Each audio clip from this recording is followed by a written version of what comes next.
আম্মা বা'দ। আজকে প্রশ্নের সংখ্যা কম আছে, আশা করি অল্প সময়ের ভিতর আমরা শেষ করতে পারবো ইনশাআল্লাহ।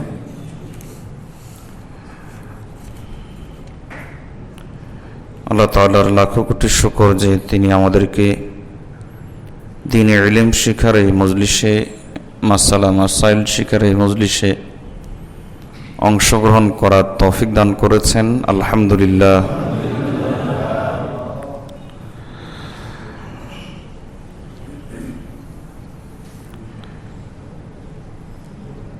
আমার বয়সের চেয়ে ছোট খালাতো ভাই, এই খালাতো ভাই আমার ছোট বোনের জামাই।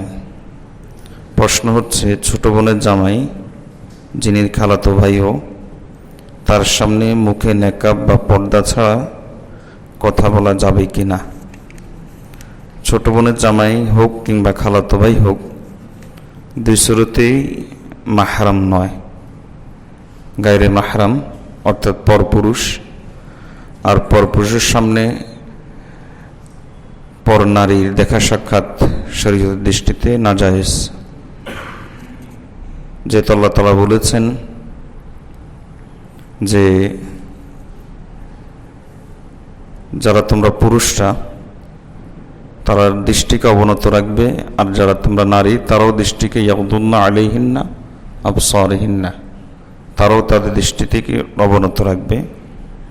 সেই হিসাবে খালাতো ভাই কিংবা বোনের জামাই যেই হোক না কেন, তার সামনে নেকাব ছাড়া বা পর্দা ছাড়া কথা বলা জায়েজ হবে না।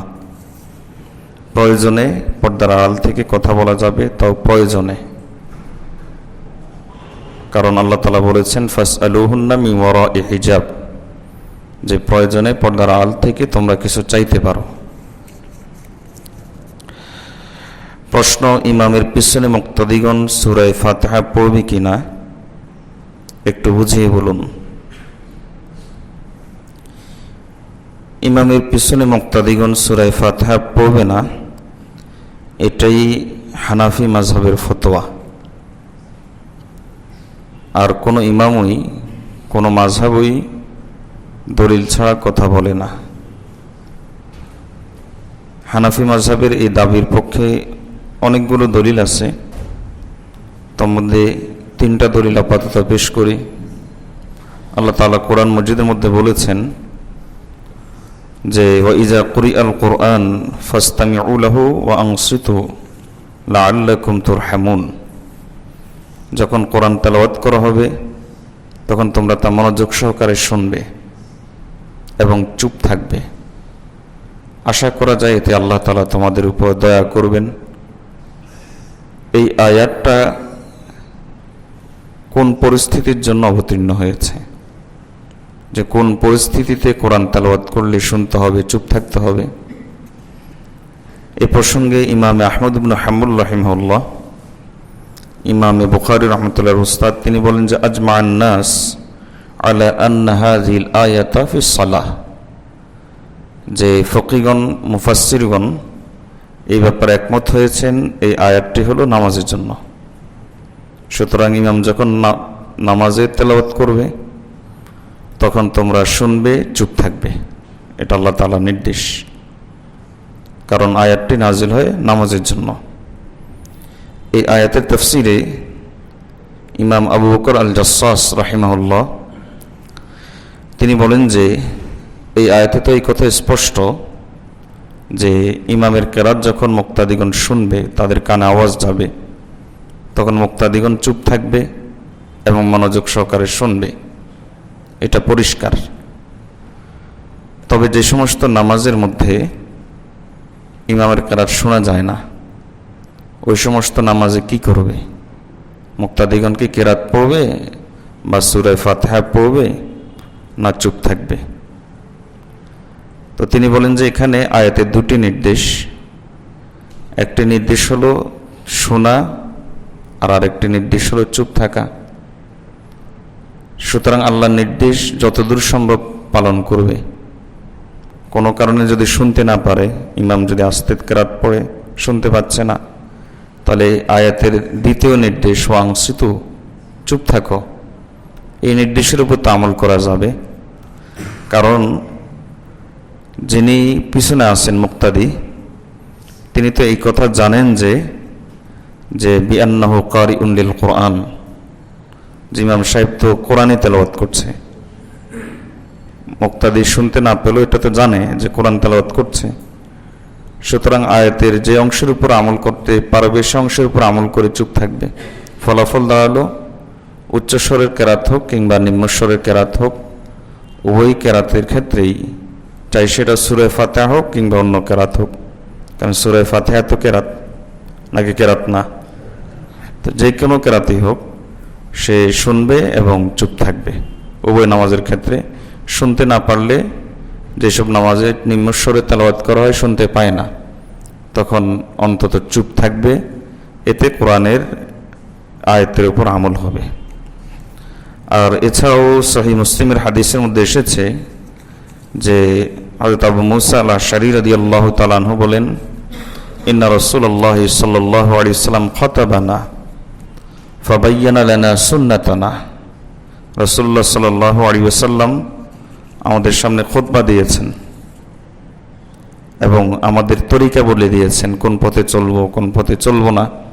নবী সাল্লাল্লাহু আলাইহি ওয়াসাল্লাম সেই রাস্তা আমাদেরকে বলে দিয়েছেন। ওয়া আল্লামানা সালাতানা, আমাদেরকে নামাজ শিক্ষা দিয়েছেন। ফাকালা ইজা সাল্লাইতুম ফাআকিমু সুফুফাকুম, নবী সাল্লাল্লাহু আলাইহি ওয়াসাল্লাম নামাজ শিক্ষা দিতে গিয়ে বলেন যে যখন তোমরা নামাজে দাঁড়াবে, নামাজ পড়বে, তখন সফ বা কাতার সোজা করবে।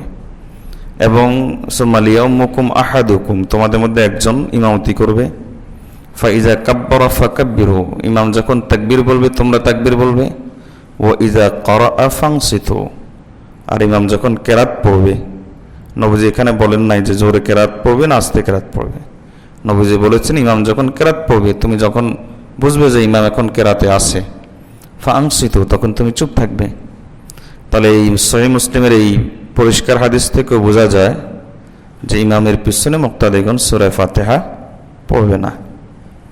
আর সেই প্রসিদ্ধ হাদিস যেটা ইবনে মাজাতে আছে, মান কানা লাহু ইমামুন ফাকিরাতুহু লাহু কিরাতুন, যে যার ইমাম আছে তার কেরাত লাগবে না, কারণ ইমামের কেরাতই তার জন্য যথেষ্ট। আরও বহু হাদিস আছে, সংক্ষেপ পেশ করলাম। এই সমস্ত হাদিস থেকে বোঝা যায় যে সূরা ফাতিহা হোক কিংবা অন্য কেরাত হোক, ইমামের পিছনে মুক্তাদি কোনো ধরনের কেরাতই পড়বে না। এবং ইমামের পিছনে কোনো মুক্তাদি কোনো কেরাত যদি না পড়ে, অন্য মাযহাবের যে সমস্ত ইমাম সূরা ফাতিহা পড়তে হয় বলেন, তারাও এই কথা বলেননি যে ইমামের পিছনে সূরা ফাতিহা না পড়লে নামাজ ভেঙে যাবে, আর চুপ থাকলে নামাজ ভেঙে যাবে, এরকম কথা তারাও বলেন নাই। তাহলে বোঝা গেল যে চুপ থাকাটা এটাই হলো শরীয়তের নির্দেশ। প্রশ্ন, হজ করার পূর্বে ওমরা করলে হজের সওয়াব বা ফজিলত পাবে কিনা? ওমরা সওয়াব ওমরার কাছে, হজের সওয়াব হজের কাছে। হজ করলে হজের সওয়াব পাবে, ওমরা করলে ওমরার সওয়াব পাবে।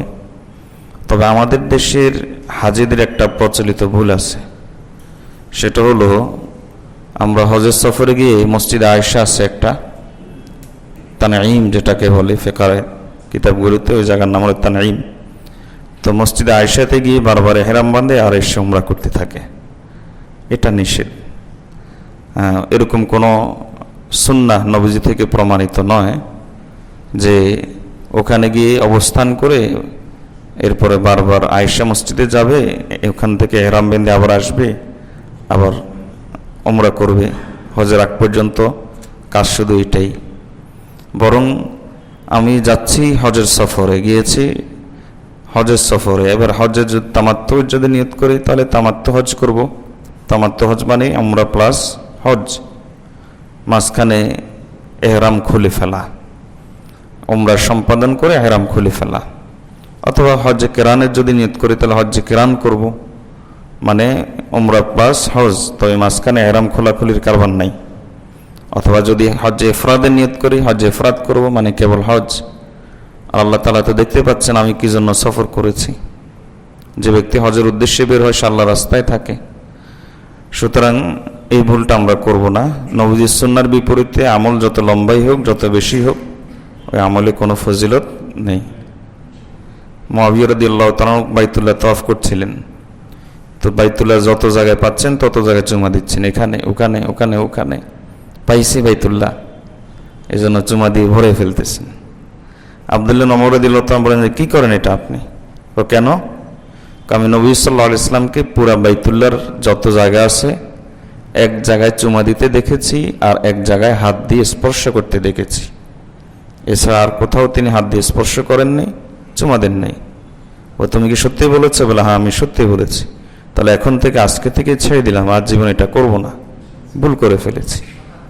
এটাই হলো নিয়ম, সত্যটা জানার পরে মেনে যাওয়া। আল্লাহ আমল করার তৌফিক দান করুন।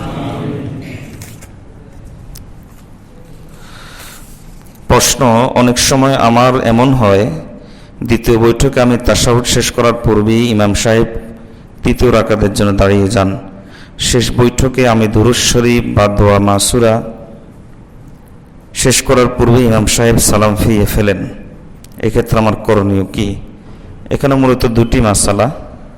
একটা হলো প্রথম বৈঠক যেখানে তাশাহুদ পড়া ওয়াজিব, সেই তাশাহুদটা কমপ্লিট করার আগে ইমাম দাঁড়িয়ে যাচ্ছেন, তখন তিনি কি করবেন? এই ক্ষেত্রে তিনি তাশাহুদ শেষ করে তারপর দাঁড়াবেন। আর আরেকটা মাসালা হলো, এখানে শেষ বৈঠকে দুরূদ শরীফ বা দোয়া মাসুরা শেষ করার পূর্বেই ইমাম সাহেব সালাম ফিরিয়ে ফেলেন। তো দুরূদ শরীফ বা দোয়া মাসুরা যেগুলো, সেগুলো ওয়াজিব না, সুন্নাত, আর ইমামের অনুসরণ করা ওয়াজিব।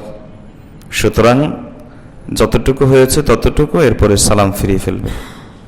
কারণ নবী সাল্লাল্লাহু আলাইহি ওয়াসাল্লাম বলেছেন, ওয়া ইন্নামা জুইলাল ইমামু লিইউতাম্মা বিহি, ইমাম বানানো হয়েছে এজন্য যাতে তোমরা তার অনুসরণ করো। প্রশ্ন, একাকী ফরজ নামাজের ক্ষেত্রে কখনো কখনো আমি তৃতীয় বা চতুর্থ রাকাতে সূরা ফাতিহার পরে অন্য সূরা পড়ে ফেলি, এমত অবস্থায় আমার কি করণীয় হবে? কিছুই করণীয় নাই। অন্য সূরা যে পড়ে ফেলেছেন ওই সূরার কোনো আলাদা সওয়াব নাই, বেকার হয়েছে। দেখেন কোরআন তেলাওয়াতে প্রতি হরফে কত নেকি? 10 নেকি। আপনি এই জায়গাতে কোরআন তেলাওয়াত করছেন কিন্তু কোনো সওয়াব হচ্ছে না, কেন? কারণটা কি? কারণ নবী সাল্লাল্লাহু আলাইহি ওয়াসাল্লামের সুন্নাহ তৃতীয় এবং চতুর্থ রাকাত ফরজ নামাজের, সেখানে সূরার সাথে, সূরা ফাতিহার সাথে অন্য কোনো সূরা মিলাবে না, এটাই তরিকা। এবার কোরআন তেলাওয়াতের ফজিলত যত বেশি থাকুক, তরিকার বাইরে চলে গেছে, এজন্য কোনো সওয়াব নাই। আল্লাহ তাআলা আমাদেরকে এইভাবেই সব বেদাত বুঝার তৌফিক দান করুন।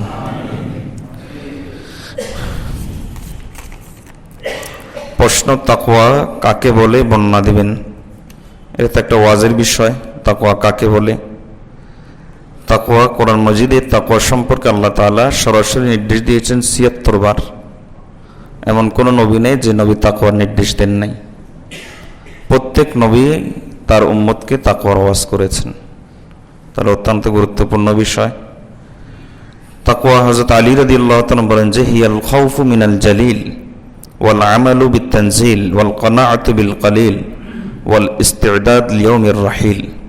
অর্থাৎ আল্লাহ তাআলাকে ভয় করা, কোরআন মাজিদ অনুপাতে আমল করা এবং অল্পতে তুষ্ট থাকা, হারামের দিকে অগ্রসর না হওয়া এবং আখিরাতের জন্য প্রস্তুতি গ্রহণ করা।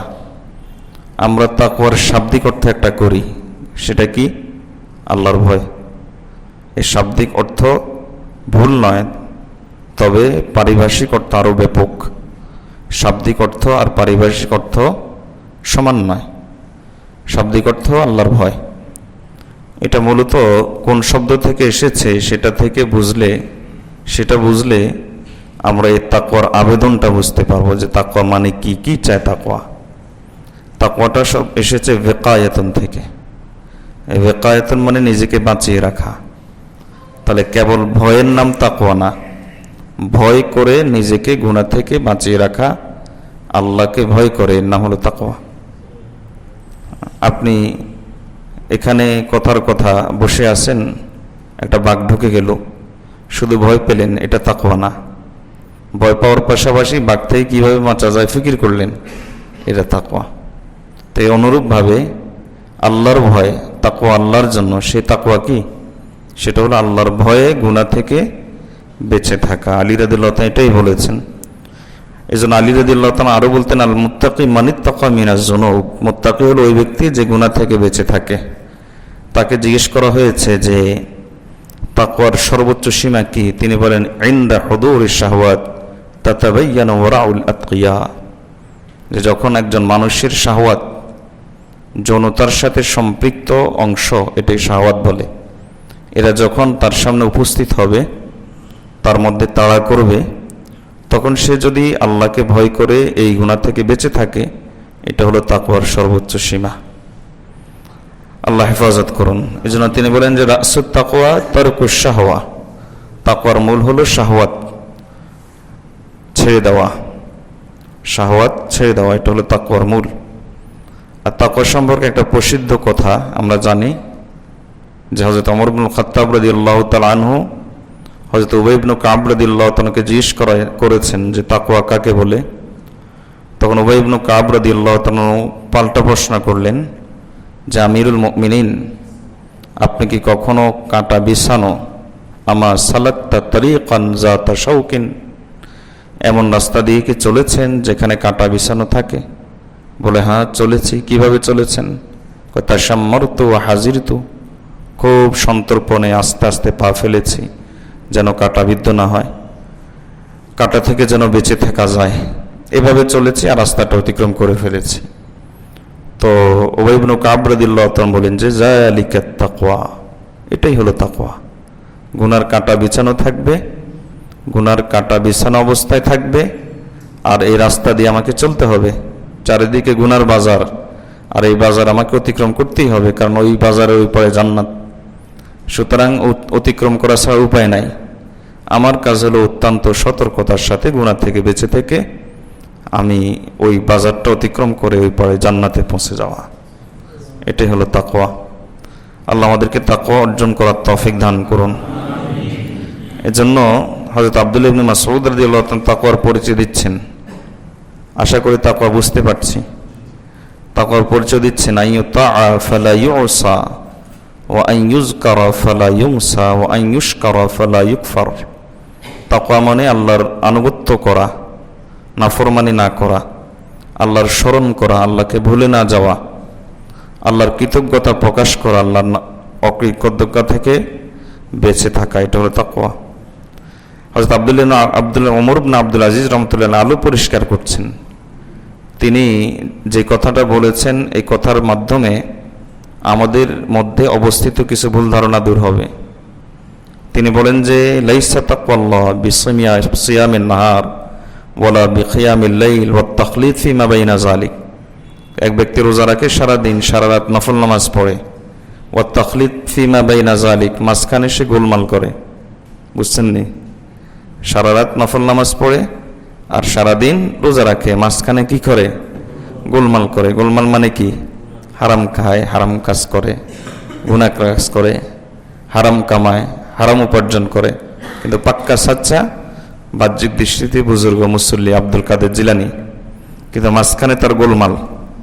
তাহলে মনে রাখবা যে এর নাম তাকওয়া নয়, লাইসা তাকওয়াল্লাহ, এটার নাম তাকওয়া নয়।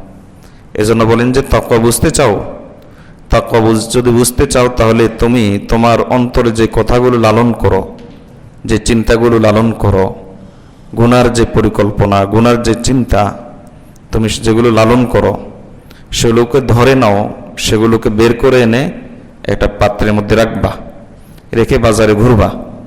যদি তুমি ওই খোলামেলাভাবে ওই পাত্র নিয়ে বাজারে ঘুরতে পারো, যে তুমি লজ্জিত হবা না, তোমার কাছে এরকম মনে হয়, তাহলে বোঝা গেল তোমার মধ্যে তাকওয়া আছে।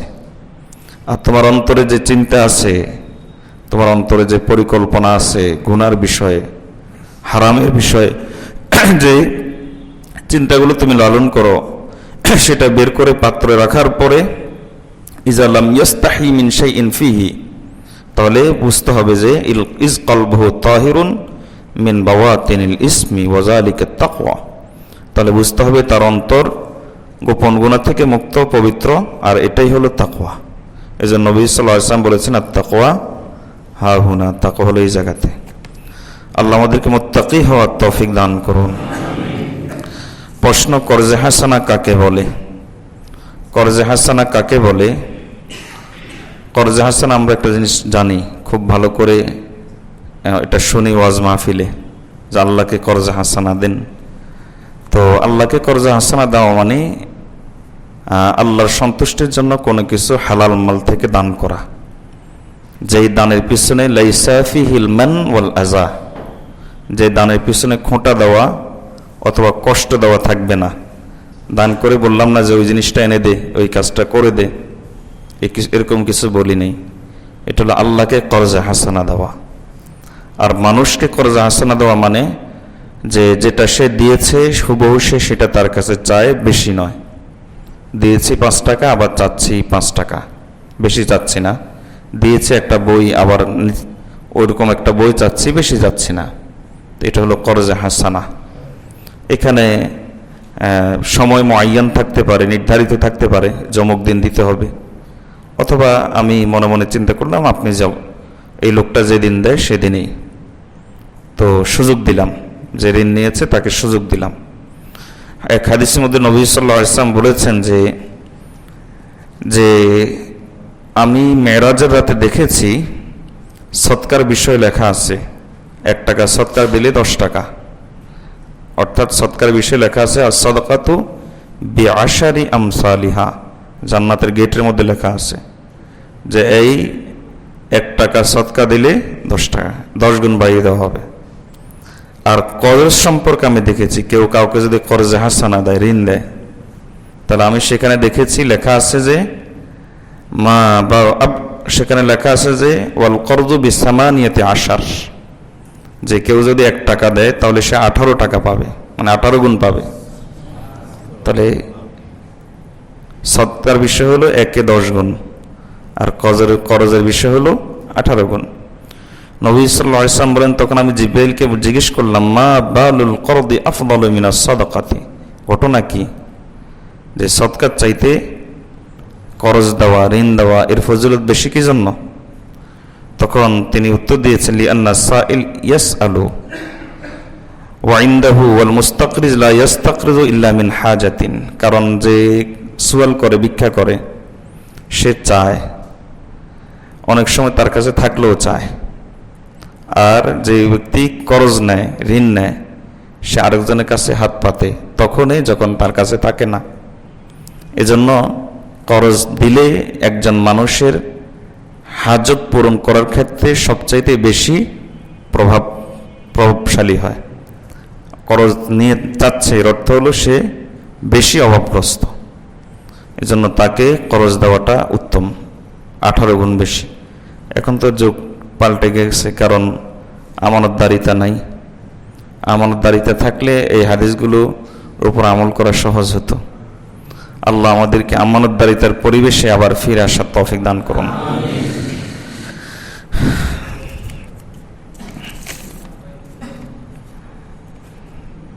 আজকে প্রশ্ন কম, তো দেখি আসে অল্প সময় লাগবে ইনশাল্লাহ। এখানে একটা প্রশ্ন করেছেন এক ভাই, এবং প্রচন্ড রূপে আমার উপর যত ক্ষোভ আছে সব ঝেড়েছেন মাশাআল্লাহ। গত প্রশ্নোত্তরের পর্বে আমি একজন বুজুর্গ সম্পর্কে নাম উচ্চারণ করি নাই, এজন্য তিনি প্রচণ্ড ক্ষেপেছেন। তিনি হলেন চরমনাইয়ের মাওলানা ইসহাক রাহিমাহুল্লাহ।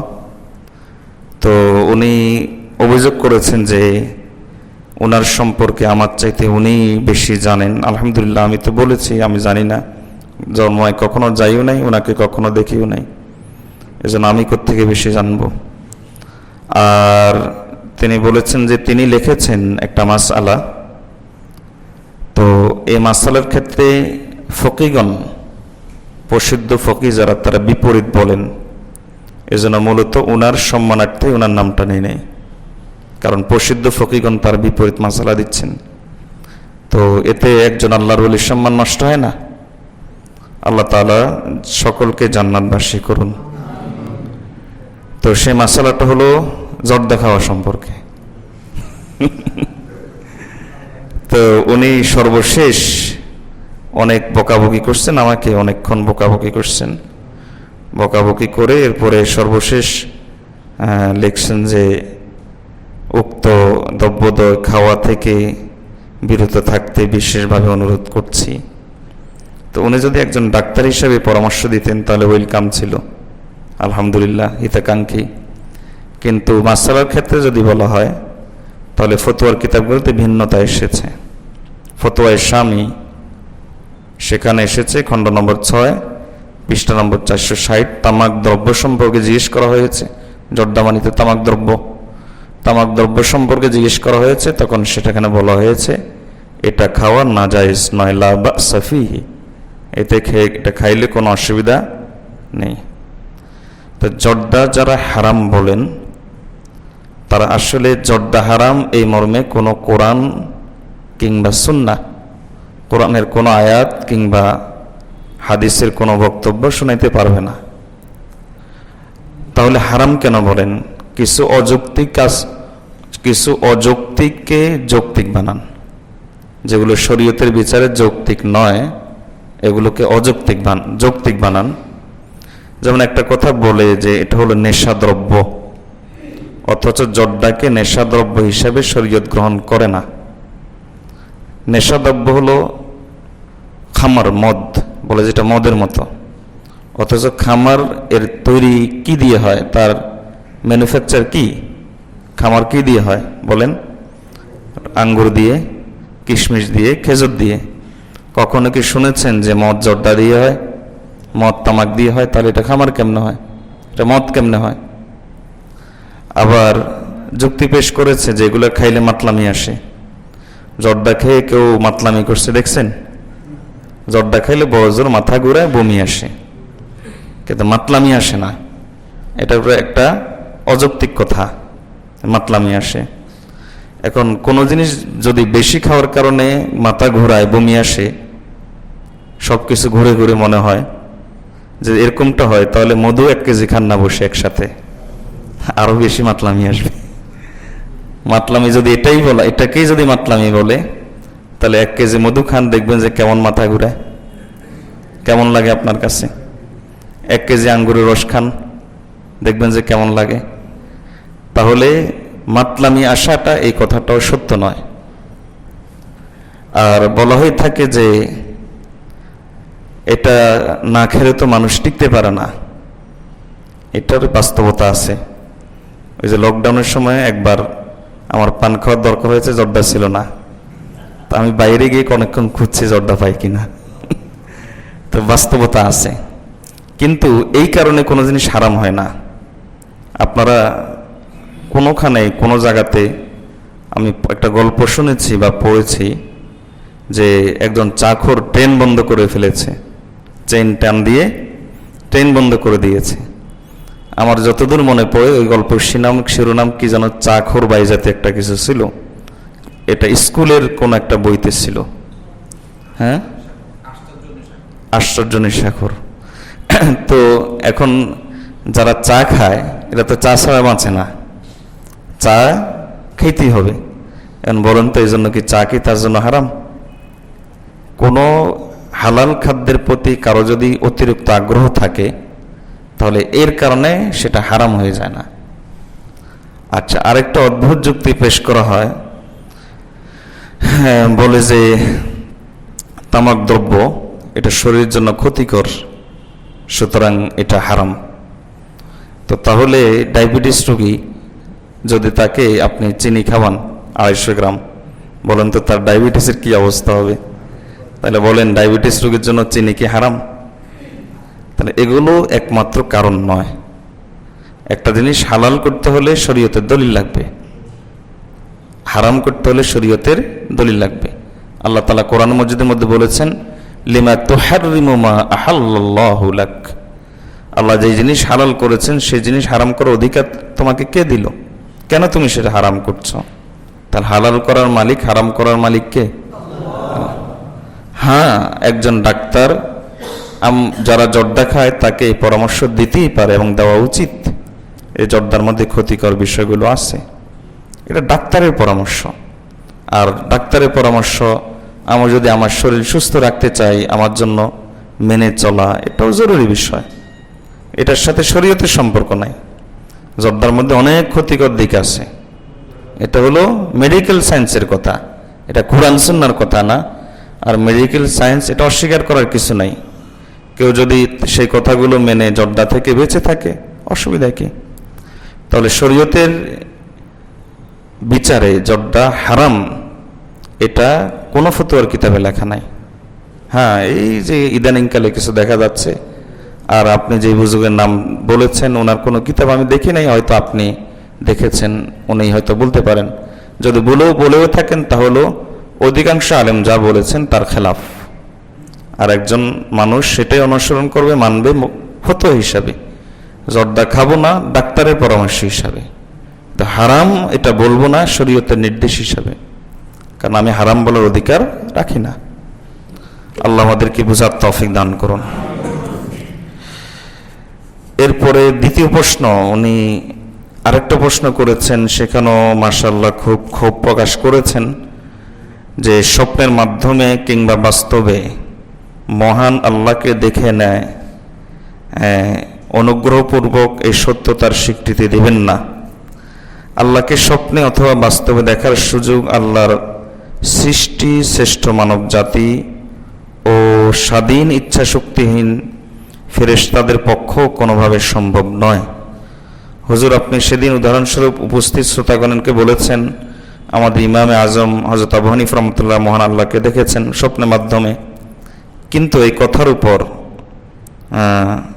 দেখেছেন একবার একটা কিসের মতো অথবা আলোর মতো, কিন্তু এই কথার উপর আমাদের সবাইকে সমস্বরে নাউজুবিল্লাহ মিন জালিক বলতেই হবে, অন্যথা আমরা সবাই গুনাহগার হয়ে যাব নির্ঘাত। অবশ্যই আমাদের মনে রাখতে মহান আল্লাহর নিজের পরিচিতি সূরা ইখলাসের শেষ আয়াতে যথেষ্ট নাউজুবিল্লাহ বলা, অর্থাৎ আমাদেরকে এটা নাউজুবিল্লাহ বলতেই হবে। আরও মনে রাখতে হবে যে মহান আল্লাহকে তার সৃষ্টি কোনো কিছু, আচ্ছা যাই হোক, উনি একটা অনেক লম্বা কথা লিখেছেন। তো সেখানে উনি একটা জিনিস বলেছেন যে আমি মনে হয় গত প্রশ্নোত্তরে বলেছি যে আল্লাহকে স্বপ্ন দেখা যায়, এরকম কথা বলেছি মনে হয় না? তা আল্লাহকে স্বপ্নে দেখা যায়, এটা তো আমাদের আহলুস সুন্নাহ ওয়াল জামাতের আকীদা। এটা কার আকীদা? আহলুস সুন্নাহ ওয়াল জামাতের আকীদা। হ্যাঁ, যারা রাফিজি যারা আছে, রাফিজি তারা মনে করে যে আল্লাহকে স্বপ্নে দেখা যায় না। তো জুনায়েদ বাগদাদী রহমতুল্লাহের সময় এদের সাথে অনেক বিতর্ক এরকম হয়েছিল যে আল্লাহকে এরকম দেখা যাবে কিনা। তো যাই হোক, জুনায়েদ বাগদাদী রহমতুল্লাহ আলাইহি ওই বিতর্কগুলোর যুক্তি খণ্ডন করে জবাবও দিয়েছেন। তো আল্লাহকে স্বপ্নে দেখা যায়, এটা যদি নবীজির হাদিস থেকে শুনাই তাহলে এই বেচারার তো খুব থাকার কথা না, নাকি? নাকি নবীজির হাদিসে নাউজুবিল্লাহ বলতে হবে? কোনো খুব থাকার কথা নাকি? এটা দীর্ঘ হাদিস শুনিয়ে দিই নবী সাল্লাল্লাহু আলাইহি ওয়াসাল্লামের। এই হাদিসটি এসেছে সুনানুত তিরমিজি হাদিস নম্বর 3235। একই হাদিস এসেছে মুসনাদে আহমদ হাদিস নম্বর 3484। সেখানে বর্ণিত আছে হযরতে আবু কিলাবা রাদিয়াল্লাহু তাআলা থেকে এবং আব্দুল্লাহ ইবনে আব্বাস রাদিয়াল্লাহু তাআলা থেকে। একই হাদিস এসেছে সুনানুদ দারিমিতে, সেখানে হাদিসটি এসেছে হযরত আব্দুল্লাহ ইবনে আব্বাস রাদিয়াল্লাহু তাআলা থেকে, হাদিস নম্বর 2195। ওই হাদিসটি এসেছে তাবরানীতে 1416 হাদিস নম্বর, সেখানে সাহাবী ছিলেন হযরত আব্দুর রহমান ইবনে আইশ রাদিয়াল্লাহু তাআলা। ওই হাদিসটাতে এসেছে আস-সুন্নাহ নামক কিতাবে, সেখানে সাহাবী ছিলেন আবু উবাইদা ইবনুল জাররাহ রাদিয়াল্লাহু তাআলা। হাদিস পরে বলছি, কতজন সাহাবী হাদিসটা বলেন সেটা দেখাচ্ছি। ওই হাদিসটাই এসেছে তাবরানীতে, যেটা এসেছে সাওবান রাদিয়াল্লাহু তাআলা আনহু থেকে। ওই হাদিসটা এসেছে দারাকুতনিতে, ওইখানে সাহাবী ভিন্ন, তিনি হলেন হযরত আবু রাফি রাদিয়াল্লাহু তাআলা আনহু। ওই হাদিসটাই এসেছে আপনার আস-সুন্নাহ নামক কিতাবে আরেক জায়গাতে, সেখানে হাদিসের রাবি হলেন হযরত আবু হুরায়রা রাদিয়াল্লাহু তাআলা আনহু এবং আরেকজন সাহাবী জাবির ইবনে সামুরা রাদিয়াল্লাহু তাআলা আনহু। আর এই হাদিসটা এসেছে আরেকটা কিতাবে আরদ্দ আলা খালকিল কোরআন, সেখানে সাহাবী দুইজন, একজন আবু উমামা আল বাহিলি রাদিয়াল্লাহু তাআলা আনহু, আর একজন আনাস রাদিয়াল্লাহু তাআলা আনহু। তাহলে বলেন এই হাদিসটা একজন সাহাবী না অনেক সাহাবী? এজন্য ইমাম তিরমিজি রাহমাতুল্লাহ আলাইহি বলেন হাযা হাদিসুন হাসানুন সহিহ, এই হাদিসটা সহিহ। ইমাম তিরমিজি রাহমাতুল্লাহ মন্তব্য করেছেন হাদিসটা চমৎকার, আমাদের কিছু আমলের কথাও আছে আলহামদুলিল্লাহ। পাশাপাশি আল্লাহকে স্বপ্নে দেখা যায়, এটাও সাব্যস্ত আছে। তো সর্বশেষ একটা কথা বলবো, এই প্রশ্নের উত্তর একেবারে শেষ না করে উঠবেন না, এটা শেষ হলে উঠে যায়েন যদি কোনো প্রয়োজন থাকে, কারণ এখন উঠলে হয়তো একটু সমস্যা হবে। তো হাদিসটা শুনিয়ে দিচ্ছে আগে, একটা দীর্ঘ হাদিস। হযরত মুআয ইবনে জাবাল রাদিয়াল্লাহু তাআলা থেকে বর্ণিত, তিরমিজি থেকে শোনাচ্ছি, তিরমিজি মুআয ইবনে জাবাল রাদিয়াল্লাহু তাআলা থেকে হাদিসটি এসেছে। তিনি বলেন যে রাসূলুল্লাহ সাল্লাল্লাহু আলাইহি ওয়াসাল্লাম উহতুবিসা আন্না রাসূলুল্লাহ সাল্লাল্লাহু আলাইহি ওয়াসাল্লাম যাতা গাদাতিন মিন সালাতিস সুবহি, একদিন সকালে ফজর নামাজে আসতে নবীজি দেরি করে ফেললেন। হাত্তা কিদনা নাতারা আইনুশ শামস, আমরা আশঙ্কা করছিলাম যে একটু পরে সূর্য উঠে যায় কিনা। ফাখারাজা সারিআন, নবী সাল্লাল্লাহু আলাইহি ওয়াসাল্লাম খুব দ্রুত বের হলেন। ফাসুবিয়া বিসসালাত, তখন নবীজি বের হয়েছেন দেখে নামাজের ইকামত দেওয়া হলো। ফাসাল্লা রাসূলুল্লাহ সাল্লাল্লাহু আলাইহি ওয়াসাল্লাম ওয়া তাজাওয়াজা ফি সালাতি, নবী সাল্লাল্লাহু আলাইহি ওয়াসাল্লাম নামাজ পড়েছেন, নামাজটা একটু দ্রুত পড়েছেন কারণ সূর্য উঠে যাওয়ার আশঙ্কা আছে। ফালাম্মা সাল্লামা, নবী সালাম ফিরিয়ে দা বিসাউতিহি, উঁচু আওয়াজে ডাক দিলেন। ফাকাল লানা, নবীজি আমাদেরকে বললেন, মুআয ইবনে জাবাল বলেন রাদিয়াল্লাহু আনহু, তিনি বলেন যে আলা মাসাফিকুম কামা আনতুম, তোমরা যেমন আছো সেভাবে কাতারে বসে থাকো, নড়াচড়া করিও না। সুম্মান ফাতালা ইলাইনা, এই কথা বলে নবীজি আমাদের দিকে মুখ ফিরে বসলেন।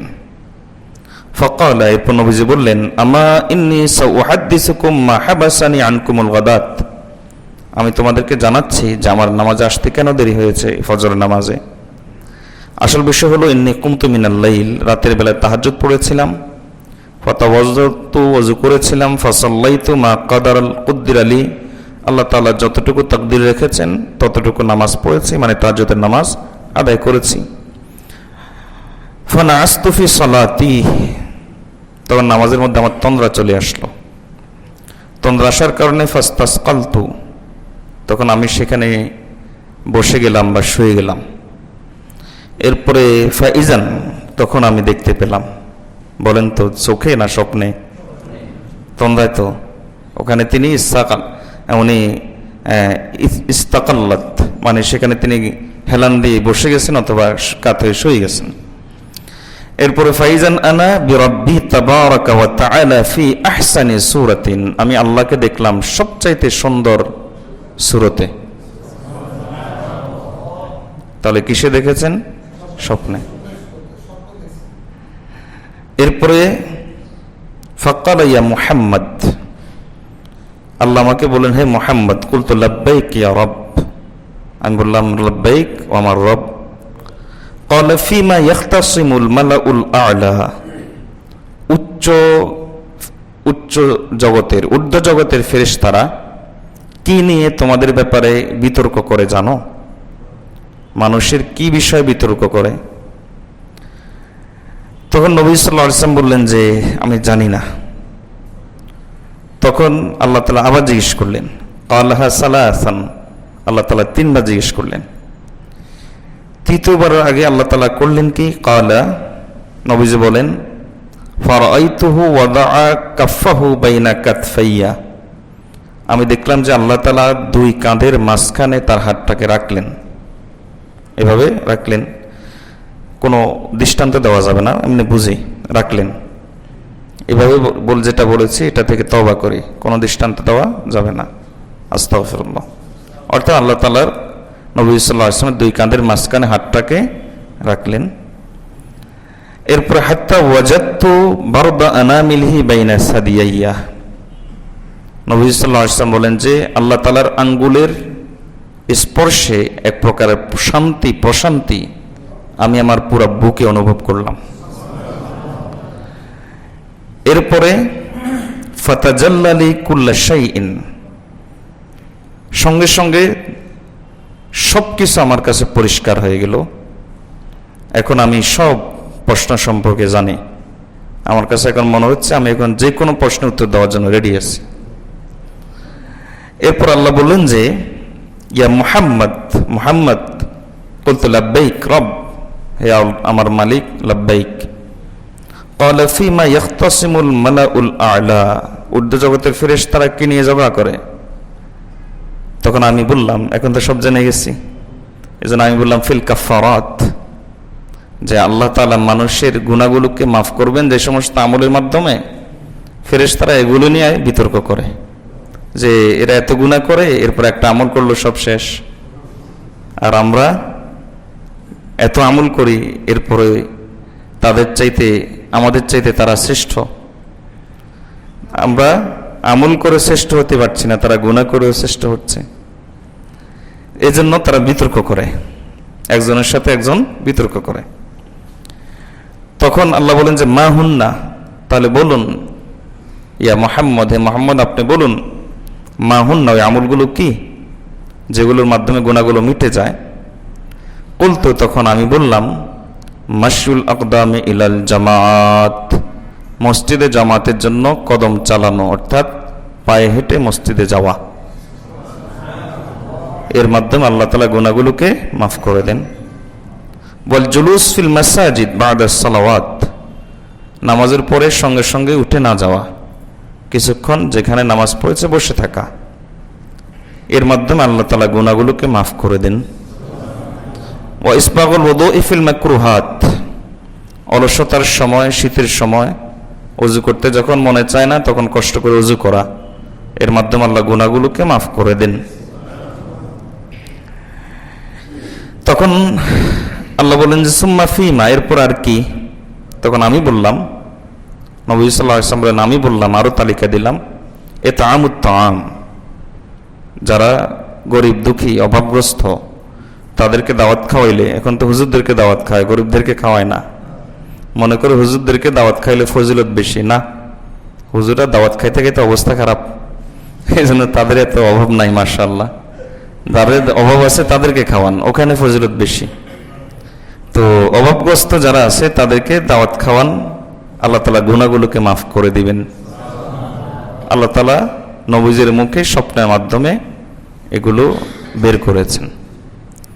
এবং ওয়ালিনুল কালাম, মানুষের সাথে যদি নরম কথা বলো আল্লাহ গুনাহগুলো মাফ করে দিবেন। ওয়াসসালাতু বিল্লাইল, রাতের বেলায় যদি তুমি নামাজ পড়ো, ওয়ান্নাস নিয়াম, যখন মানুষ ঘুমিয়ে থাকবে, অর্থাৎ তাহাজ্জুদের নামাজ, তখন আল্লাহ তাআলা গুনাহগুলোকে মাফ করে দিবেন।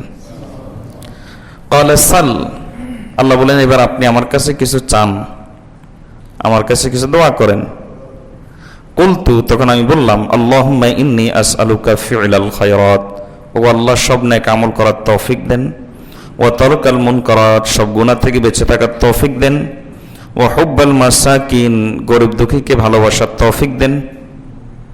গরিব দুঃখীকে ভালোবাসার তৌফিক ভিক্ষা চেয়েছেন স্বয়ং নবীজি। কত দাম গরিব দুঃখীর, চিন্তা করেন।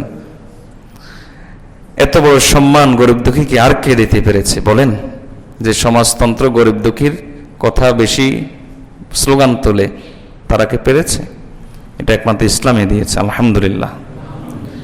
ওয়া আন তাগফিরা লি ওয়া তারহামানি, এবং ও আল্লাহ আপনি আমাকে মাফ করে দেন, আমার উপর দয়া করেন। এরপরে একটা দোয়া করেছেন, এটা আমাদের জন্য ভাবনার বিষয় আছে। নবী সাল্লাল্লাহু আলাইহি ওয়াসাল্লাম বলেন, ওয়া ইজা আরাদতা ফিতনাতান ফি কওমিন ফাতাওয়াফানি গায়রা মাফতুন, ও আল্লাহ কোন জাতির উপর, কোন দুগোষ্ঠীর উপর আপনি যদি ফিতনা পাঠানোর ইচ্ছা করেন, তাহলে ওই ফিতনায় আক্রান্ত হওয়ার আগেই, আমি ওই ফিতনায় পড়ার আগেই আমাকে আপনি উঠিয়ে নিয়ে যান। দেখেন, মৃত্যু কামনা করা হাদিসে নিষেধ, কিন্তু ফিতনা পড়ার যদি ভয় থাকে, ওই শুরুতে মৃত্যু কামনা করা শিক্ষা হাদিসে আছে। তাহলে ফিতনা মৃত্যুর চাইতে ভয়াবহ জিনিস। সবচেয়ে বড় ফিতনা হলো হক বাতিল চিনতে না পারা, বুঝতে না পারা, এটা হলো সবচেয়ে বড় ফিতনা। ওয়া আসআলুকা হুব্বাকা ওয়া হুব্বা মান ইউহিব্বুক, ও আল্লাহ আপনার কাছে আপনার মহব্বত চাই, যারা আপনাকে মহব্বত করে তাদের মহব্বত চাই, এবং হুব্বা আমালিন ইউকাররিবুনি ইলা হুব্বিক, ওই আমল আপনার কাছে ভিক্ষা চায় যে আমল আপনার মহব্বত পর্যন্ত আমাকে পৌঁছে দিবে। এরপর নবী সাল্লাল্লাহু আলাইহি ওয়াসাল্লাম আমাদেরকে স্বপ্নের এই বৃত্তান্ত বলে বোঝালেন যে আমি এই কারণে আসতে দেরি হয়েছে। এরপর নবীজি আমাদেরকে শেষে বললেন ইন্নাহা হাক্কুন, আমি যে স্বপ্ন দেখেছি এটা সত্য, কারণ নবীদের স্বপ্ন শতভাগ সত্য। সুতরাং আমি যে স্বপ্ন দেখেছি এটা সত্য। ফাদরাসুহা, এই স্বপ্ন সম্পর্কে তোমরা পড়ো, শিখো, সুম্মা তাআল্লামুহা, এরপরে সেটা শিখে মানুষকেও শিখাও। এই যে আমি যে কথাগুলো বলেছি এটা তোমরা শিখো, পড়ো, এটা মানুষকেও শিখাও। তো এই হাদিস থেকে কি বুঝলাম? স্বপ্নে আল্লাহকে দেখা যায় কিনা? হ্যাঁ, এই জগতে চর্মচোখ দিয়ে, চামড়ার চোখ দিয়ে আল্লাহকে দেখা যায় না। তবে যে কথাটা শেষে বলতে চাই, যে কেউ এসে এই কথা দাবি করলে হবে না যে আমি স্বপ্নে আল্লাহকে দেখেছি। তার ঈমান আমল মেপে দেখতে হবে, ওজন করে দেখতে হবে। আর যে দেখবে সেটা যেটা জীবনও বলবে না, কোনো একান্ত কোনো প্রয়োজন ছাড়া অথবা শরীয়তের কোনো মাসালা বোঝানোর জন্য হয়তো বলতে পারেন, কিন্তু বিনা প্রয়োজনে এটা তো সে কখনো বলবে না। এজন্য স্বপ্নের পিছনে না পড়ি। আমি একটা কারগুজারি শুনিয়েছি মনে হয় আগেও একদিন, যে এক ভাই এরকম আজীব আজীব স্বপ্ন নিয়ে একসময় আমার কাছে আসতো। আমি তখন এখানে নতুন, ওই 3 তলায় থাকতাম। কোনোদিন দেখছেন আবু বকরকে, কোনোদিন দেখেছেন ওমর রাদিয়াল্লাহু তাআলাকে, কোনোদিন দেখেছেন নবীজিকে, কোনোদিন দেখেছেন স্বয়ং আল্লাহকে। তার লেবাসের সাথে চেহারা চুলের সাথে আমি মিল খুঁজে পেতাম না, বুঝেন নাই? তো এইরকম স্বপ্ন দেখার জন্য যেরকম হওয়ার দরকার ছিল এরকম কোনো মিল খুঁজে পেতাম না। তো প্রথম খুব আগ্রহ করে সহকারে শুনতাম। পরে একদিন বললাম যে আপনি যেভাবে স্বপ্নের পিছনে পড়ে গেছেন, এখন শেষ পর্যন্ত আল্লাহকেও স্বপ্ন দেখে ফেলেছেন, তো বেশি দিন দূরে নাই যে এটার পিছনে যদি থাকেন তাহলে আপনি তো গুমরা হয়ে যাবেন। এই কথা যেদিন বলেছি আর এরপর থেকে ওই লোককে দেখি না। এরপর কয়েক মাস পরে আমি, বা অনেক পরে, বেশ পরে আমি দেখতে পেলাম যে একদিন এরকম ওই বসুন্ধরা গলির আগে, ওই বাইতুরবের গলি ওখানে একটা ওই সাদা পাগড়ি পরা, মুখে দাঁড়িয়ে নাই, ক্লিন শেপ, কিন্তু উপরে কিন্তু পাগড়ি পরা আছে। হ্যাঁ, পায়ে কিছু নাই। এরপরে আরেকটা সাদা শালু পরা, অর্থাৎ এহরামের কাপড় পরা। মানে গেছে তো গেছে, পুরো শয়তানের দোসর হয়ে গেছে। তো আল্লাহ হেফাজত করুন, স্বপ্নের পিছনে পড়বেন না, কখনো স্বপ্নের পিছনে পড়বেন না। স্বপ্নের বাস্তবতা কতটুকু? ভালো স্বপ্ন দেখলে আপনার মন একটু খুশি হয়, খারাপ স্বপ্ন দেখলে একটু মন খারাপ হয়, এই এতটুকুই। স্বপ্ন আমাদের বাস্তব জীবনে কোনো প্রভাব ফেলতে পারে না। প্রশ্ন, জিকিরের সময় হরফের উচ্চারণ সহিভাবে করা লাগবে? হ্যাঁ, জিকিরের সময় হরফের উচ্চারণ সহিভাবে না করলে তো জিকিরের অর্থ ঠিক থাকবে না। প্রশ্ন, শাইখ সূরা সাফাতের 10 নম্বর আয়াতের অর্থটি বুঝিয়ে বলবেন। এটা আমি একটা কোরআন শরীফ দিলে ভালো হয়। সূরা সাফাতের কত নম্বর আয়াত? 10 নম্বর।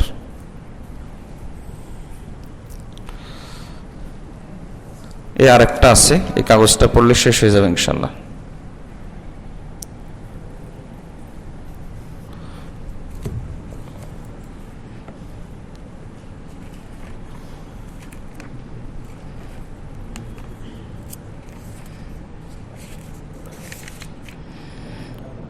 সূরা সাফাতের 10 নম্বর আয়াত। আউযু বিল্লাহি মিনাশ শাইতানির রাজিম। লা ইয়াসমাউনা ইলাল মালাইল আ'লা ওয়া ইউকযাফুনা মিন কুল্লি জানিব দুহুরুম ওয়া লাহুম আযাবুন ওয়াসিব ইল্লা মান খাতিফাল খাতফাতা ফাআতবাহু শিহাবুন সাকিব। এখানে এই আয়াতের পিছনের আয়াতগুলোতে আল্লাহ তাআলা আকাশমণ্ডলীর মধ্যে যে তারকারাজিগুলো আছে সে তারকারাজি সম্পর্কে একটা তথ্য দিয়েছেন। ইন্না যায়্যানা সামা আদ-দুনিয়া বিজিনাতিনিল কাওয়াকিব, যে এগুলো আমি তারকামণ্ডলীর দ্বারা সজ্জিত করেছি আকাশকে। এরপরে ওই তারকাগুলোর আরো কিছু উপকারিতা আল্লাহ উল্লেখ করেছেন এখানে। ওই তারকাগুলো যেগুলো আকাশে আছে, তো একটা উপকারিতা আল্লাহ বলেন যে ওয়াহিফজাম মিন কুল্লি শাইতানিন মারিদ, যত প্রকার শয়তান আছে মরদুদ, এসব শয়তান থেকে এই তারকাগুলোকে আমি সংরক্ষিত রেখেছি, তারা এগুলোর কোনো ক্ষতি করতে পারে না। এবং লা ইয়াসমাউনা ইলাল মালাইল আ'লা ওয়া ইউকযাফুনা মিন কুল্লি জানিব, যারা শয়তান ইবলিসের খুব কাছের, এরা তাফসিরে এসেছে এরা একেবারেই উঠতে উঠতে উঠতে উঠতে শেষ আসমান পর্যন্ত পৌঁছে যায়, গিয়ে কান পেতে শুনে থাকে যে এই আসমানের উপরেই তো যারা আল মালাউল আ'লা ঊর্ধ্ব জগতে ফেরেশতা তারা আছে। তা আল্লাহ যেসব ফয়সালা করেন সেগুলো ফেরেশতাদের মধ্যে আলোচনা হয়, তো কান পেতে শুনে দুই একটা কথা শোনা যায় কিনা। যদি শুনতে পাই তাহলে শয়তানের যেসব দোসর টোসর আছে, জ্যোতিষ ইত্যাদি, এদের কাছে এসে বলবে, এটা হলো তাদের উদ্দেশ্য। তো আল্লাহ তাআলা এই তারকাগুলোকে করেন কি, যে যখন তারা এই কাজটা করার জন্য ওখানে যায় তখন ওই ইউকযাফুনা মিন কুল্লি জানিব, এই তারকাগুলো চারিদিক থেকে অ্যাটাক করে। আমরা মাঝে মাঝে দেখি উল্কা ছুটে চলে যাচ্ছে, যায় না? আমরা দেখি না এরকম? এগুলোকে বলা হয় শুটিং স্টার, শুট করতেছে, তো এরকম ছুটে যাচ্ছে। তো এই শুটিং স্টার, এটার আরবি হলো শিহাবুন সাকিব, যে ছুটে যাচ্ছে। তো লা ইয়াসমাউনা ইলাল মালাইল আ'লা, আল্লাহ বলেন যে শয়তানগুলো ওখান থেকে কোনো কিছু শুনতে পায় না। ঊর্ধ্ব জগতের ফেরেশতারা যে আলোচনাগুলো করে তারা কোনোভাবেই শুনতে পায় না। তবে হ্যাঁ, ও ঠোঁট ঠোঁট নাড়ানি দেখে বা কোনোভাবে একটু অনুমান টনুমান করে, কিন্তু শুনতে পায় না। ওয়া ইউকযাফুনা মিন কুল্লি জানিব, তাদেরকে চারিদিক থেকে অ্যাটাক করা হয়। দুহুরান, অ্যাটাক করা হয় তাদেরকে ভাগিয়ে দেওয়ার জন্য, তাড়িয়ে দেওয়ার জন্য। দুহুরান মানে তাড়িয়ে দেওয়া। ওয়া লাহুম আযাবুন ওয়াসিব, এবং তাদের উপর অব্যাহতভাবে আযাব পাঠানো হয়। যারা ওই যে শয়তানগুলো ওখানে যায়, একবার গেছে তো মরছে, এবার যতদিন বাঁচবে ততদিন একটা আযাবের ভিতর থাকবে। এটাকে বলে আযাবুন ওয়াসিব, অব্যাহত আযাব। ইল্লা মান খাতিফাল খাতফাতা, এটাই 10 নম্বর আয়াত। ইল্লা মান খাতিফাল খাতফাতা ফাআতবাহু শিহাবুন সাকিব। এরপরও কিছু ইবলিসের কিছু বাহিনী আছে, আমরা এদেরকে বলতে পারি যে এরা হলো গেরিলা বাহিনী আর কি। ছোঁ মেরে কোনো কিছু নিয়ে আসার চেষ্টা করে, দ্রুত গতিতে সেখানে যায়, আবার দ্রুত গতিতে চলে আসার চেষ্টা করে। এর মধ্যে দুই একটা কথা শুনতে পারে কিনা, এটাকে বলা হয় খাতিফাল খাতফা, যে কিছু আছে ছোঁ মেরে আনার চেষ্টা করে। ফাআতবাহু শিহাবুন সাকিব, তখনই আল্লাহ তাআলা তাদের পিছনে এরকম উল্কা পাঠিয়ে দেন, শুটিং স্টার পাঠিয়ে দেন, এবার সে তাকে গিয়ে অ্যাটাক করে। তাহলে এটা হলো তারকার একটা কার্যক্রম। আল্লাহ ওই জগতে, ঊর্ধ্ব জগতে কিভাবে কি করছেন তার একটা বিবরণ আল্লাহ তাআলা দিয়েছেন। এই আয়াতগুলো থেকেও বোঝা যায় কোরআন যে মুজিজা, নাকি বোঝা যায় না? আল্লাহ আমাদেরকে কোরআনের উপর আমল করার তৌফিক দান করুন। শাইখ কোরআন তেলাওয়াত শোনা, কোরআন তেলাওয়াত করা কি ওয়াজিব না ফরজ? কোরআন তেলাওয়াত নামাজের মধ্যে ফরজ। নামাজের বাইরে কোরআন তেলাওয়াত যদি না করেন তাহলে একটা আয়াত আল্লাহ তাআলা বলেন, ইয়া রব্বি ইন্না কওমি ইত্তাখাযু হাযাল কুরআনা মাহজুরা। ঠিক আছে না? যে নবী সাল্লাল্লাহু আলাইহি ওয়াসাল্লাম কিয়ামতের দিন বলবে, কি বলবেন? যে আমার জাতি, আমার উম্মত আমার কোরআন ছেড়ে দিয়েছে, মামলা করবে। সুতরাং ফরজ কি না ওয়াজিব সেটা পরে, এর আগে আপনি নিজেকে জিজ্ঞেস করেন নবীজির মামলা খাওয়ার জন্য প্রস্তুত আছেন কিনা। এর আগে নিজেকে জিজ্ঞেস করে, বাদী হবেন স্বয়ং মুহাম্মদুর রাসূলুল্লাহ সাল্লাল্লাহু আলাইহি ওয়াসাল্লাম। আল্লাহ তাআলা একাধিক আয়াতে বলেছেন উতলু মা উহিয়া ইলাইক, যে কোরআন তেলাওয়াত শুনান, নবীজিকে নির্দেশ দিয়েছেন। নবী সাল্লাল্লাহু আলাইহি ওয়াসাল্লাম এই কথা বলেন, উমিরতু আন আকুনা মিনাল মুসলিমিন ওয়া আন আতলুল কোরআন। আল্লাহ আমাকে নির্দেশ দিয়েছেন যেন আমি কোরআন তেলাওয়াত করি, কোরআন তেলাওয়াত শোনাই। কাজেই কোরআন তেলাওয়াত সবসময় করা তো ওয়াজিব নয়, মৌলিকভাবে এটা নফল, কিন্তু একেবারেই যদি আপনি না করেন, মোটেই যদি না করেন, তাহলে আপনি হেদায়েত থেকে মাহরুম হওয়ার জন্য এটা অনেক বড় একটা কারণ হয়। এমনকি নবী সাল্লাল্লাহু আলাইহি ওয়াসাল্লামের মামলার মধ্যে পড়ে যাওয়ার একটা বড় কারণ হয়। আল্লাহ হেফাজত করুন। প্রশ্ন, আমি ছাত্র মানুষ, তাই আমার কাছে স্বল্প টাকা থাকে, যার দরুন আমি দানের জন্য টাকা গুনে গুনে দান করি, এতে কি আমার দান কবুলের ক্ষেত্রে কোনো বাধা হবে? মানে সবে কমতি হবে না, দেওয়ার ক্ষেত্রে কমতি হবে না, সবে কমতি হয় যদি এখলাসে কমতি থাকে। এখলাস যে পরিমাণ সব সেই পরিমাণ, যত গুড় তত মিষ্টি। প্রশ্ন, স্বল্প টাকা 5-10 টাকা দানের জন্য উত্তম ক্ষেত্র কোনটি? যেখানে ভালো মনে চায় সেখানে দিবেন, যেখানে মনে চায় সেখানে দিবেন। মসজিদে দিতে পারেন, মাদ্রাসার দান বক্সে ফেলতে পারেন, রাস্তার ফকিরকে দিতে পারেন, যেখানে মনে চায়। প্রশ্ন, শাইখ আমি রোগা মানুষ, বেশিরভাগ সময় শরীর দুর্বল থাকে, যার ফলে আমি মাঝে মাঝে বসে সালাত আদায় করি, এতে নামাজে কি কোনো সমস্যা হবে? হ্যাঁ, নামাজে তো সমস্যা হবেই, কারণ ইমরান ইবনে হুসাইন রাদিয়াল্লাহু তাআলা থেকে হাদিস বর্ণিত আছে, ওনার পাইলসের রোগ ছিল। ইমরান ইবনে হুসাইন রাদিয়াল্লাহু তাআলা উনি তখন দাঁড়িয়ে নামাজ পড়তে পারতেন না, তো নবী সাল্লাল্লাহু আলাইহি ওয়াসাল্লামের কাছে এসে বসেও পড়তে পারতেন না, তো নবী সাল্লাল্লাহু আলাইহি ওয়াসাল্লামের কাছে এসে নিজের এই সমস্যার কথা বললেন। তো নবী সাল্লাল্লাহু আলাইহি ওয়াসাল্লাম বললেন, একটা মূলনীতি বলে দিলেন, সাল্লি কাইমান, দাঁড়িয়ে নামাজ পড়বা, ফা ইল্লাম তাস্তাতি ফাকাইদান, যদি দাঁড়িয়ে পড়তে না পারো তখন গিয়ে বসে, তাহলে যতক্ষণ দাঁড়াতে পারবে তখন বসার অনুমতি নাই, বুঝেন নাই? আর ফা ইল্লাম তাস্তাতি ফাআলা জামবিন, যদি তুমি বসেও পড়তে না পারো তাহলে কাত হয়ে শুয়ে, তাহলে যতক্ষণ পর্যন্ত বসতে পারবে ততক্ষণ পর্যন্ত কাত হয়ে শুয়ে পড়ার অনুমতি নেই। এই জন্য নামাজের গুরুত্বপূর্ণ ফরজ হলো কিয়াম। নামাজের গুরুত্বপূর্ণ ফরজ হলো, ওই যে বেদাতিরা বলে কিয়াম ফরজ, এই কিয়াম ফরজ, ওই কিয়াম না, এই কিয়াম ফরজ, ওই যে কোনটা থেকে কোনখানে গিয়ে লাগায়, বুঝছেন?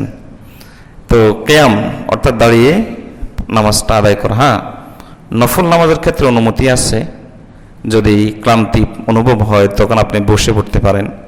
ফরজ এবং ওয়াজিব এই নামাজগুলোর ক্ষেত্রে আপনি দাঁড়িয়ে যতক্ষণ পড়তে পারবেন ততক্ষণ বসে পড়ার অনুমতি আপনার নেই, নামাজ হবে না। প্রশ্ন, অহংকার আর আত্মবিশ্বাস কি একই জিনিস না? একই জিনিস নয়। আত্মবিশ্বাস শরীয়তে কাম্য, আত্মবিশ্বাসের স্বরূপ আল্লাহ তাআলা কোরআন মজিদের মধ্যে বলেন, ফাইজা আযামতা ওয়া ফাতাওয়াক্কাল আলাল্লাহ, যখন কোনো জিনিস তুমি কনফিডেন্সের সাথে করতে পারবা, সিদ্ধান্ত নিতে পারবা, তখন তুমি আল্লাহর উপর তাওয়াক্কুল করো। তো আত্মবিশ্বাস এটা হলো একজন মানুষের চিন্তা শক্তির স্বচ্ছতা এবং চিন্তা শক্তির শক্তিমত্তা, এটা প্রমাণ, এটা ভালো একজন পুরুষের ভালো গুণ, এটা নেতৃত্ব, এটা যার মধ্যে যত বেশি থাকে সে তত বেশি নেতৃত্ব দিতে পারে। পক্ষান্তরে অহংকার, এটা তো হারাম, কবিরা গুনাহ, যার অন্তরে বিন্দু পরিমাণ থাকে সে ব্যক্তি জাহান্নামে চলে যাবে, জান্নাতে যাবে না। তাহলে এটা হলো কবিরা গুনাহ। অহংকার হলো অন্যকে ছোট মনে করা, আর মুসলমানকে আমার চাইতে কোনো কারণে কোনো দিক থেকে আমি তাকে ছোট মনে করলাম, হেয় মনে করলাম, এটা হলো অহংকার। আর আত্মবিশ্বাস হলো যে আমি ইনশাল্লাহ এটা পারবো, আল্লাহর উপর ভরসা, আল্লাহ আমাকে সে তৌফিক দিবেন, এটা অহংকার নয়, এটা অত্যন্ত জরুরি। যার মধ্যে যত বেশি থাকবে আল্লাহ তাআলা তাকে তত বেশি কামিয়াবি দান করবেন। প্রশ্ন, রাসূল সাল্লাল্লাহু আলাইহি ওয়াসাল্লামের সুন্নাত জানার জন্য এমন কিছু বইয়ের পরামর্শ দিবেন। অনেক বই বাজারে আছে, তালিমুস সুন্নাহ আছে, আদাবুস সুন্নাহ আছে, বহু বই আছে। এই দাওয়াতুল হকের অনেক কিতাব পাওয়া যায় সুন্নাতের উপর, আপনি পড়তে পারবেন ইনশাআল্লাহ। এছাড়াও আরও বই আছে।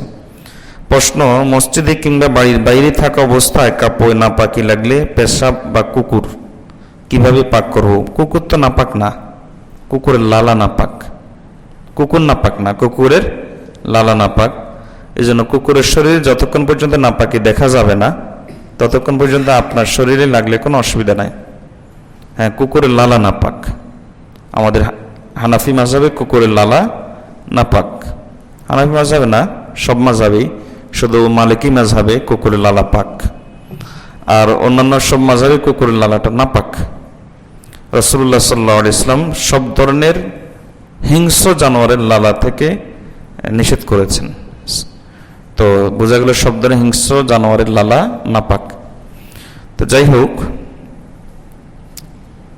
আরেকটা হলো পেশাব, পেশাব তো নাপাক, কারণ নবী সাল্লাল্লাহু আলাইহি ওয়াসাল্লাম বলেছেন, ইস্তানজিহু মিনাল বাউল ফা ইন্না আম্মাতা আযাবিল কবর মিনহু, পেশাব থেকে বেঁচে থাকো, অধিকাংশ মানুষ কবরে শাস্তি পাবে এই পেশাবের কারণে। তো যেখানে কুকুরের লালা লাগবে নাপাক, অথবা যেখানে পেশাব লাগবে সে জায়গা ধুয়ে ফেললে হবে। সাধারণ নাপাকে যেভাবে 3 বার ধুলে হয়ে যায়, এটা 3 বার ধুলে পাক হয়ে যাবে। এরপর আপনি ওটা পরে নামাজ পড়তে পারবেন। আপনার পুরো কাপড় ধুতে হবে না, যতটুকু তো লেগেছে শুধু ততটুকু ধুয়ে নিলেই হবে।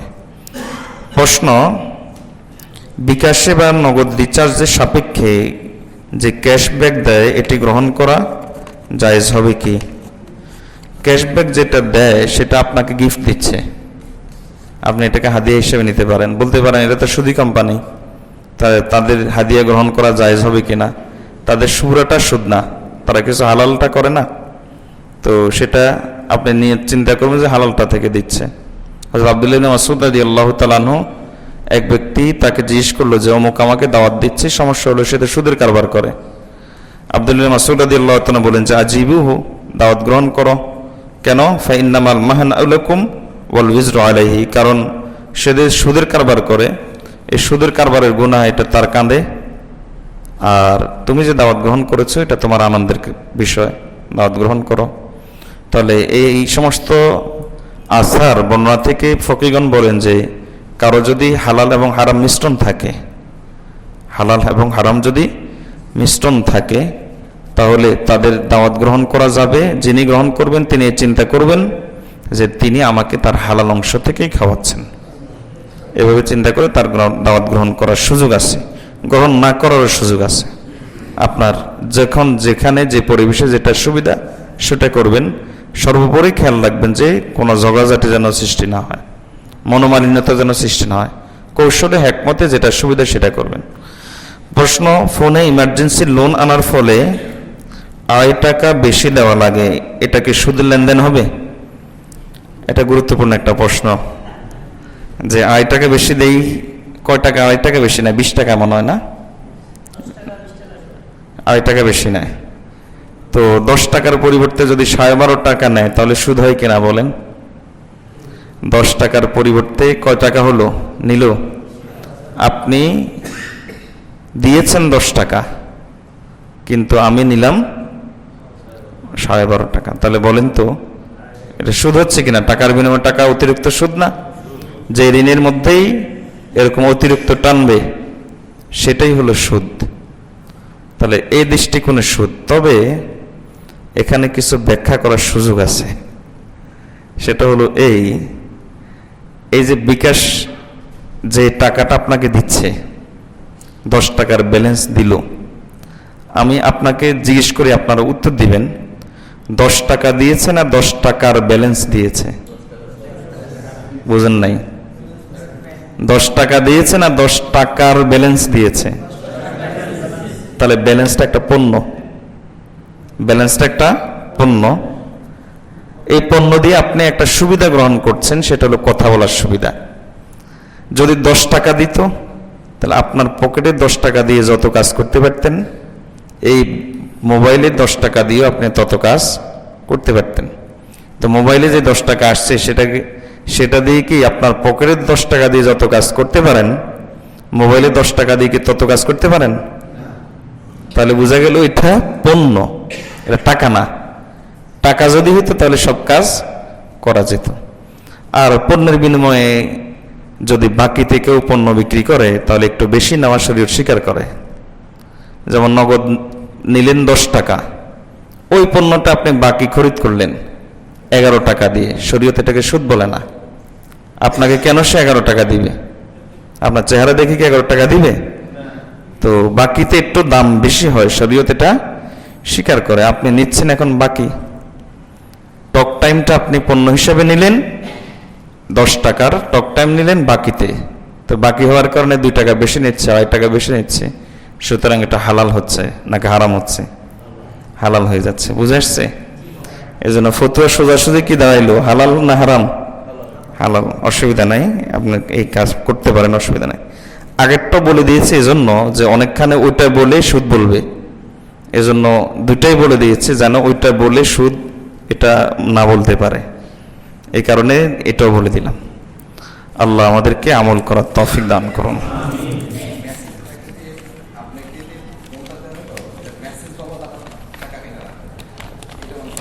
এটা তো তাহলে সার্ভিস বাবদ নিচ্ছে।